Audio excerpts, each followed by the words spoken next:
Another attempt to send as much blood to the legs as possible, I decided to go to the local hardware store, Bunnings. If you're in Australia, you know all about Bunnings. And look for a rope or a strap or something. I ended up getting one of these things. This is called what is it called? A cotton something. Cotton, not a strap, something like that. Basically, it's like a karate belt type of deal. And I did this. Lean back into it, feet forward, and essentially this kind of looks like a pendulum squat. Why am I doing this? Well, because I really want to get bodyweight squats under my belt, and I really want to have flat feet on the ground, and I don't want to elevate my feet, and I just want to do this. And so I thought to myself, well, if I just try to do this without the belt, I'd fall backwards and stack it. This allows me to sit back, and I guess for a lot of people, this is how the squat actually feels. All in the quads and not a lot of back. I wish I could squat up and down like this, but no way, man. Like, I'm not built that way. I would fall back. And so the reason why I lean is because I can't. Otherwise, I would fall backwards. But this feels nice, man. It really, really does. This is my son recording the apprenticeship of filmmaking, I guess. It felt amazing. Like, it's all quads all the way to the top. The strength curve is a lot different to natural movement. So even like the final lockout of this movement, it feels like there is tension there. It feels really, really good.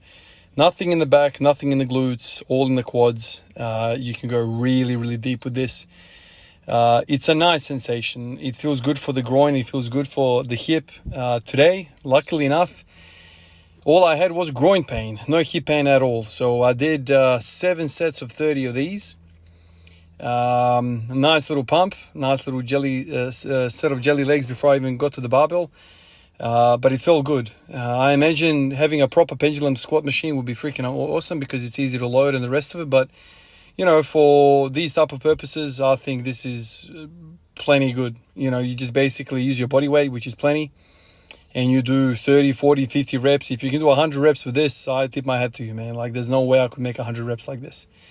Which is probably saying a lot about my current state. I don't have strength in my quads. I don't have endurance in my quads. I don't actually have quads. There's just some tissue dangling in front of me. I don't know what it's doing, but yeah. So I know a lot of people have talked about, doing 60 kilos, 100 kilos for 100 reps on the bar. If you can't do this for 100 reps, what chance have you got adding any weight? So I think there is a lot of logic, a lot of rationale, a lot of sense when you're hurting to just go to stupid amounts of reps and pump volume in. This is kind of the natural periodization reasoning. The way I do it is I bloody wait for things to force me to do it. So when things hurt, you can't lift heavy. And so when things are hurting, you got to go do this stuff or you quit. And so this doesn't hurt at all. Nothing hurts when I do this. But as soon as I went out to the barbell and I started doing, first plate was okay. Second and third plate, I felt a little groin. So, if I just only did this, which is 60, 100 kilos and then 140, this is an embarrassing amount of volume. This is just not enough for anything. Not even health, not anything. And so if you can't get this pattern, this squat to work for you and to make you feel healthy, then you have to look for alternatives and to kind of work around things. And, I used to frown upon these ideas. I used to kind of get frustrated. Now I'm like, cool, it's another opportunity to kind of think about this. And so last night in bed, I'm sitting there, I'm like, yeah, I'll do some goblet squats again tomorrow. And I was like, I really didn't like my heels elevating. And I thought, well, I can put a plate underneath.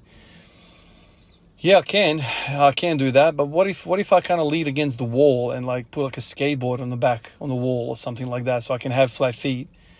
And then I thought, oh, there's a better idea. I could just buy a strap and, tie it on the squat rack and just have that support my back. And this was actually really, really enjoyable.